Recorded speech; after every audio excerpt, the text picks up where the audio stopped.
In the ICU, mechanical ventilation becomes necessary when a patient can no longer breathe effectively on their own. This occurs when they cannot maintain adequate oxygen levels or struggle to remove carbon dioxide from their bloodstream. Without this critical support, vital organs quickly begin to fail due to lack of oxygenation. This respiratory failure may happen due to underlying lung disease, severe infection, or a traumatic brain injury.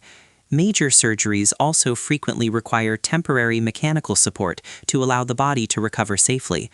In these cases, the internal mechanism for gas exchange is significantly compromised or completely overwhelmed.